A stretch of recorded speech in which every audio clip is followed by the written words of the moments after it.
Entretanto, o tremor nem sempre representa a doença de Parkinson, pelo contrário. A grande maioria dos tremores, eles são de outra origem, eles são causados por outras causas, assim vamos dizer. A principal delas é o tremor essencial, aquela pessoa que treme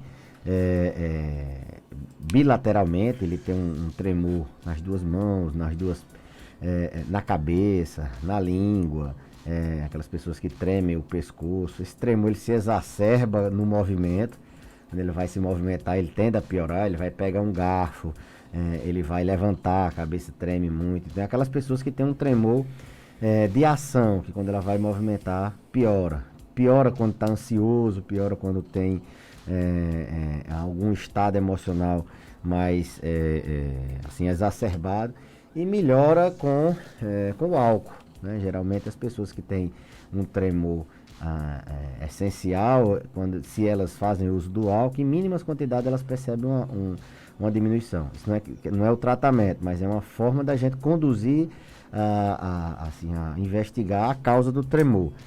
Então, para que todos fiquem felizes, haja visto que a maioria dos tremores não são por doença de Parkinson, são tremores essenciais, são tremores causados também por outras doenças, por exemplo, a doença da tireoide. A tireoide, quando está funcionando muito, produzindo muito hormônio, aí o hipertireoidismo ele pode causar tremor essencial, ou ele pode causar tremor, doenças inúmeras podem causar tremores, existem várias causas de tremores. Medicamentos, Marcos, na terceira idade a gente tem uma questão que são os medicamentos. Os pacientes eles tendem a ter mais tremor, eles tendem a usar mais medicamentos, e esses medicamentos, via de regra, um ou outro podem causar tremor. São inúmeros os medicamentos que podem causar tremor e medicamentos de uso corriqueiro para doenças simples, como para doenças como hipertensão arterial. Alguns medicamentos para hipertensão eles podem causar tremor. Medicamentos para depressão, alguns antidepressivos eles podem causar tremor. Medicamentos para tontura eles podem causar tremor, que são muito utilizados. As pessoas até fazem muita automedicação com esses medicamentos para... Bom dia, Suênia, muito obrigado mais uma vez. Bom dia, Suênia, tudo bem? Você? Estou aqui desde as 4 horas da manhã. Bom cafezinho, dia. Uma água gelada, um café quentinho. Obrigado, viu, Suênia? Deus te abençoe. Marcos é ciumento. Bom, então, medicamentos de uso corriqueiro podem causar tremor. Alguns tremores, esses medicamentos causam no início do tratamento, depois se adaptam. Outros medicamentos, se você usar por muito tempo, eles vão causar tremor. Então, tremor nem sempre é Parkinson. Inclusive, Marcos, 20% dos pacientes que têm Parkinson, eles não têm tremor. Então, embora seja um sintoma bastante percebido, as pessoas associam muito o Parkinson ao tremor, 20% das pessoas não têm tremor. E o principal sintoma do Parkinson não é o tremor, é a lentidão dos movimentos, é a rigidez dos movimentos, é o risco dele cair. Na doença de Parkinson, basicamente é isso. Então, se a gente for enumerar aqui, a principal causa seria tremor essencial, no idoso também.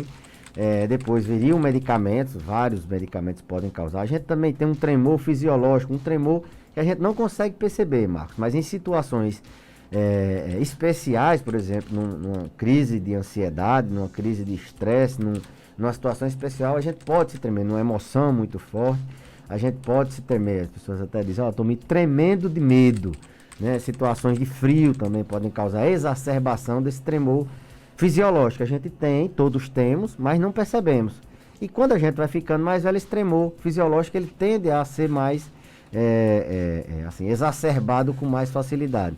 Por isso que as pessoas idosas têm uma incidência maior de tremor e como o Parkinson é uma doença que dá mais, principalmente na terceira idade, elas têm essa associação. Agora, no caso, por exemplo, o tremor na pessoa idosa, ele pode ser também psicológico ou não? Sim, uma das causas de tremor, a gente falou essencial, falou tremor causado por medicamento, tremor causado por Parkinson, existe o tremor causado por doenças, eu citei aqui o hipertireoidismo, existe o tremor de causa central, por exemplo, o tremor cerebelar, é uma parte do cérebro que comanda os movimentos finos, o cerebelo também comanda a parte do equilíbrio, então pode ser um tremor cerebelar. E um psicogênico. O psicogênico, ele se confunde muito com aquele tremor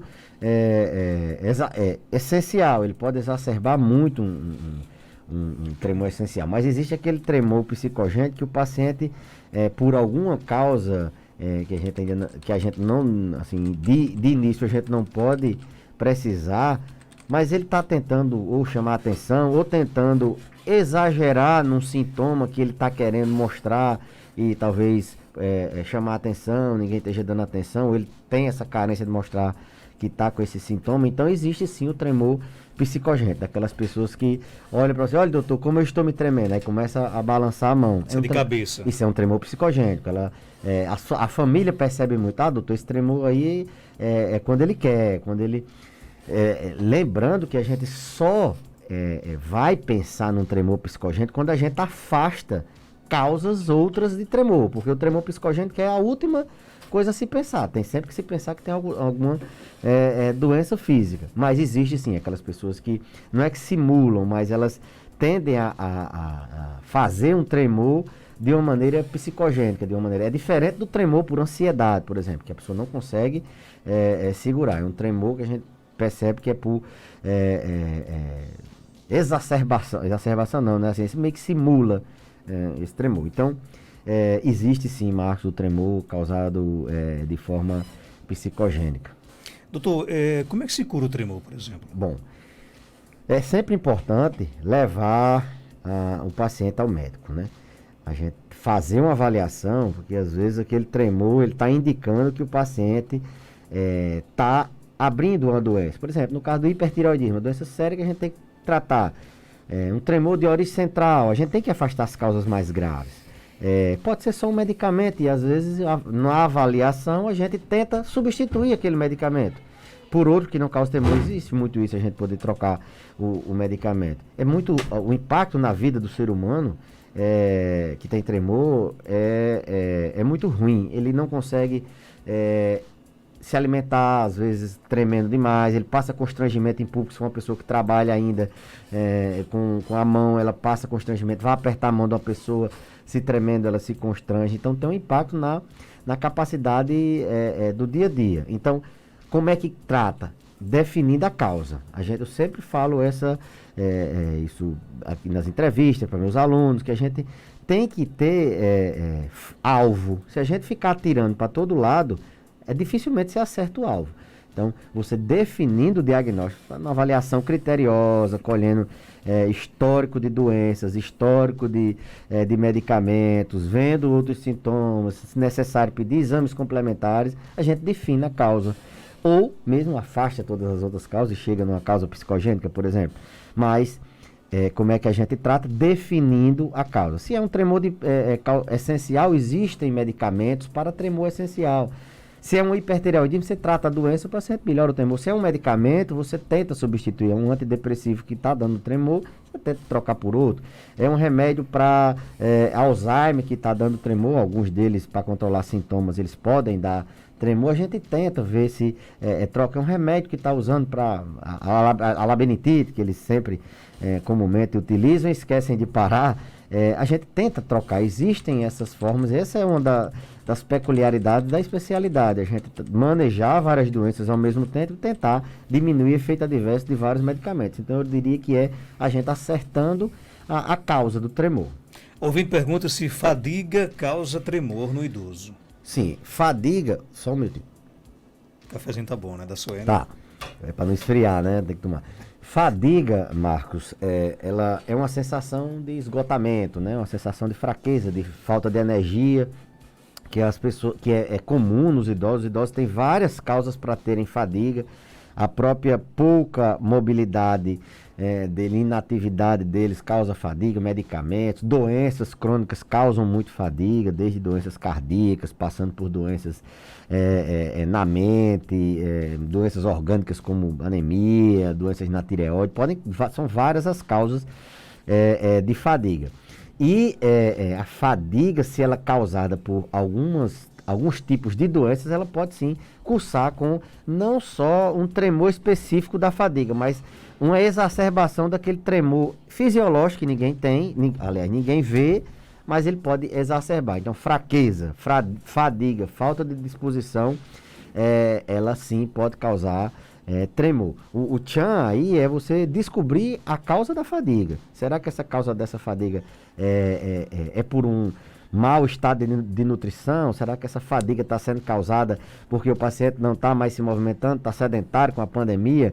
E aí essa segunda onda agora que a gente vai ter, não do coronavírus, mas a segunda onda das doenças crônicas, que estavam ali os pacientes em casa, né, com suas doenças, sem ir ao médico. Agora eles vão começar a voltar aos consultórios e muitas dessas doenças estarão exacerbadas. Então essa segunda onda, né, da pandemia está prestes a aparecer e provavelmente algumas fadigas vão aparecer por inatividade, porque o paciente está mais restrito. Então, assim, a fadiga, sim, ela pode ser uma das coisas que andem associado com o tremor. Vamos para o nosso WhatsApp, doutor Belísio. Numa pessoa idosa, a urina juntando formigas, isso é normal, isso? Não, a urina juntando formiga é porque tem açúcar. Um dos sintomas do diabetes é a perda de açúcar, a quantidade alta de açúcar no sangue. Está tão alta que o rim não consegue reabsorver esse açúcar. Então ele excreta o excesso de açúcar. Saindo açúcar na urina, a formiga gosta de açúcar, então é um sinal de que tem açúcar na urina. Açúcar na urina pode ser pelo diabetes, mas existem alguns medicamentos para tratar diabetes, alguns antidiabéticos orais, os antagonistas de SGLT2, sódio glicose transporte. É um receptor que ele evita a reabsorção de sódio e glicose. Então ele controla o diabetes aumentando a quantidade de excreção de glicose na urina. E aí a urina fica com açúcar e pode juntar diabetes. Pode ser o medicamento do diabetes, essa classe específica, ou pode ser a própria diabetes, que pode estar alta ou a pessoa não sabe e está apresentando formiga na urina. Doutor Belísio, sou Fátima Araújo, aqui no Serrote Branco. Já tive três vezes início de um AVC. É preocupante para mim? Muito preocupante, não de você ficar em pânico a todo momento. É preocupante no sentido de que quem teve um acidente vascular cerebral, uma vez, ele tem um risco muito maior de ter outros. Então, o que é que se faz? Prevenção secundária. Prevenção primária é o quê? É você evitar de ter o primeiro evento. É você fazer atividade física, controlar sua pressão, suas taxas, e você ter o primeiro AVC. Prevenção secundária é quando você evita a partir do segundo. Você já teve um e aí você vai ter que fazer um tipo de prevenção, geralmente com medicamento. As pessoas ficam tomando medicamento para evitar de ter outros AVCs, porque elas têm um risco muito maior de ter AVC do que as pessoas que não tiveram. Não é assim, não, eu já tive meu AVC na minha vida, nunca mais eu vou ter, não. Se você teve, meu amigo, agora que você pode ter mais. Então, ter cuidado, porque esse controle agora que tem que ser mais rigoroso. Aquela historinha de abandonar tratamento, aquela história de não cuidar da dieta, agora não pode mais, porque o risco de ter... eu sempre digo que você gastou sua sorte toda aí. Quando é um AVC pequeno e a pessoa não foi a óbito, você gastou toda a sua sorte aí. Não tem mais sorte, agora não pode mais confiar na sorte. Então, tem sim um risco muito maior, tem que se cuidar bem mais do que das outras vezes que ainda não tinha tido AVC. Não vai esperar a quarta vez, não. A quarta, não. Aí é difícil, né? A pessoa, 1, 2, 3, na terceira ou quarta, a coisa vai embora. Tem mais perguntas chegando? Bom dia. Eu gostaria de saber de doutor Belísio, porque minha mãe está sem dormir várias noites, já faz tempo isso. E eu queria saber se eu marcasse uma consulta para ela lá no consultório dele, se eu podia ir sem levar ela, só para me contar os problemas dela, para ele, para ver se ele passava um medicamentozinho. Sabe, porque ela não tem condições de ir. E ele não está fazendo visita nas casas. E ela não é atendente dele, não.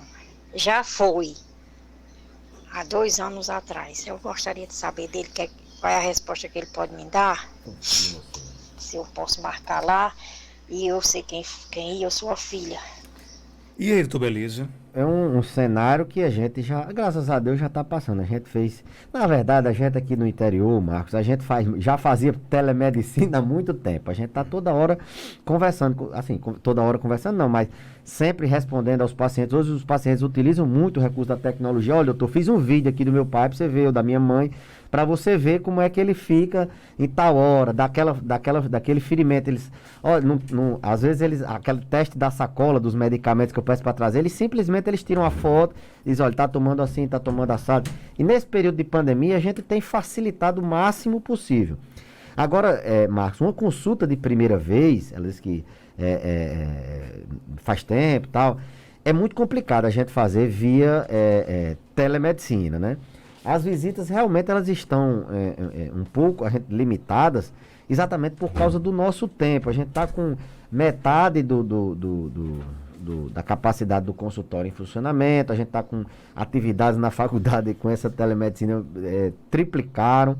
Mas assim, eu diria que ela entra em contato lá com a nossa secretária, porque a gente sempre dá um jeito, a gente sempre tem uma forma de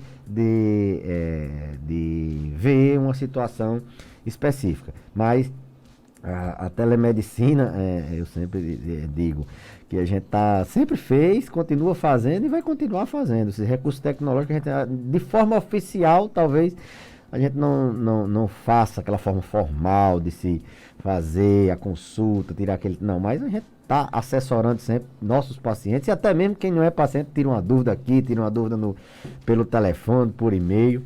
Então, entre em contato que a gente vê uma forma, arranja um tempinho. Mandar um abraço aqui, quem está compartilhando aqui a sua entrevista é o doutor Ariolan Fernandes, né? Advogado aqui está mandando um abraço para você, doutor Ariolan. Saudações rubro-negras. Tá sofrendo, deixa eu mandar viu? um abraço aqui para um ouvinte nosso também, Marcos, que é Rivânio Aranha. Aranha, lutador, Ele sempre escuta, ele disse que não, eu fico meio assim para perguntar e tal, mas é sempre um ouvinte nosso, um grande homem de bem, nosso professor do Muay Thai. Inclusive, nada a ver aqui com o seu quadro, o Rivânio, ele até pediu para fazer uma reportagem, vou fazer, viu, Rivânio? Ele é pré-candidato a vereador aqui em Caicó, então um abraço pro Rivânio aí, viu? Rapaz, eu nada a ver com o seu tô quadro, até preocupado porque vai ficar um tempo sem dar aula de Muay Thai. Já vou fazer sua reportagem com você, viu, Rivânio? Abraço para ele. Minha mãe, de 88 anos, fez um exame de TAP ou TAP? TAP. TAP. A atividade de protrombina deu muito abaixo do valor de referência. Que especialista eu procuro? Peraí, ela fez um TAP e deu muito abaixo. A atividade de protrombina deu muito abaixo do valor de referência. Hematologista, o nome do especialista. Hemo, de sangue, hematologista. Aqui em Caicó, não sei se tem, mas Natal tem bons hematologistas. Se for esse específico, porque tem várias causas que podem atrapalhar a coagulação. Às vezes até um remédio pode atrapalhar. Mas a maioria das vezes é doença ou no sangue ou no fígado, então iria pelo hematologista. Tem mais perguntas chegando? Doutor Beleza, minha irmã, quando tinha 44 anos, teve 2 paralisia facial. Gostaria de saber se ela ainda corre o risco de ter de novo essa paralisia facial. Ficou um pouquinho baixo, deixa eu repetir aqui para o doutor Beleza. Bom dia, Marcos, doutor Beleza. Doutor Beleza, minha irmã, quando tinha 44 anos, teve 2 paralisia facial. Gostaria de saber se ela ainda corre o risco de ter de novo essa paralisia facial. E aí, doutor Beleza? Paralisia facial, quando a gente tem a face fica exatamente paralisada por alguma lesão de um nervo, de um par craniano, o olho fica paralisado, a pessoa fica com a boca, o pessoal chama a boca torta, fica falando meio emboluado e o olho não consegue fechar. É um sintoma que as famílias se assustam muito, né? E realmente confunde muito com o sintoma de AVC. Isso, elas vão logo no pronto-socorro, no médico, e tem que ir mesmo, porque parece mesmo com AVC. Quando o médico às vezes avalia, ele vê que é uma causa, é uma paralisia facial. Isso não tem nada a ver com AVC, só parece, mas a causa é totalmente diferente do AVC. Ela perguntou se quem tem paralisia facial, uma vez ela pode ter outras. Pode, porque isso é uma predisposição genética, né? As pessoas têm uma predisposição genética, então Agora, é raro acontecer. As pessoas que têm uma não tem como prevenir também. Tem como fazer uma prevenção até meio geral, porque o que é que causa paralisia? Estresse, um forte estresse, uma noite de sono. Aquela pessoa vai ter mais cedo ou mais tarde. É raro acontecer, mas acontece. E a grande preocupação das famílias é daquilo se transformar no AVC. Não tem nada a ver uma coisa com a outra. Embora os fatores que causem e levem à paralisia facial também possam levar a AVC, mas essa preocupação daquilo se transformar no AVC não existe. A preocupação de ficar recorrendo pode acontecer, mas é raro, porque a pessoa tem predisposição genética, mas é muito raro. E outra grande preocupação é daqueles movimentos voltarem ao normal, porque geralmente as pessoas ficam com sequela. Tem que procurar logo o médico para ele ali fazer o tratamento inicial, depois indicar a fisioterapia e a pessoa reabilitar o máximo possível. É uma doença benigna, não mata, não tem relação com outras doenças graves no organismo, mas que preocupa muito porque simula um AVC. Você imagine, de uma hora para outra você ficar com metade da face sem funcionar, com a voz tropa, sem articular bem as palavras, sem sentir o lado da boca, então você se assusta e parece muito com uma trombose, com um derrame. Tem mais pergunta? Bom dia, Marcos. Bom dia, doutor Beleza. Doutor Beleza, minha mãe tem mal de Parkinson já tem tempo. Ela está com 79 anos. Aí ela agora está com tipo de dificuldade de engolir. Uma hora ela engole, outra não. Aí tem hora que ela fica com a comida na boca, parada. Isso é do Parkinson ou não? Ou o que eu tenho que fazer quando ela fizer assim? Aí ela não se engasga, não faz nada, mas ela não tem hora que ela não quer engolir. E aí, doutor Belísio? As alterações motoras do Parkinson, todos nós percebemos. O paciente que tem Parkinson, ele é travado, ele gira em bloco, ele tem um passo curto, é duro, é lento, tem o tremor. Então, isso todo mundo vê, os medicamentos, eles atuam aí. Mas os sintomas não motores da doença de Parkinson, eles são muito graves, eles são, não diria grave de matar logo, mas eles têm um impacto muito grande na vida do paciente. Quais são esses sintomas? Eles não defecam bem, eles têm o intestino preso, eles não sentem cheiro, isso é muito ruim, porque o risco de um acidente dentro de uma casa com gás, ele não sabe o cheiro, não se alimenta bem porque tem essa questão do cheiro, tá muito ruim. Eles têm muita depressão, eles têm muito transtorno do sono, transtorno do sono REM. Então, o paciente que tem Parkinson, ele tem várias outras coisas andando ali com ele. Ele não é só a doença neurológica motora, não.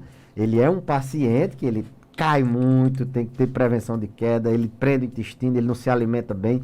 E uma das coisas que acontece são alterações fonoaudiológicas.